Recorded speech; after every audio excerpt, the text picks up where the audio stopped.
chấm giật mười sa tuông chiêm sa chiêu cái nhựa như chiêm mỏng thấp quạt nó mà chóm chủ chiêm qua trồng chói khói tuồng phiêm chiêm piang là yếm cái đĩa khỏi đô đô hay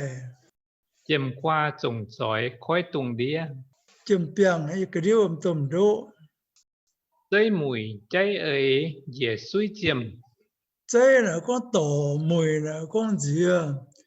trái e là có trái lùi là quan một tuổi quạt chiêm như chiêm piang cái đĩa khỏi đô mày ở lồng thì chú cho trái lùi mày chỉ cái đĩa mình hòa rồi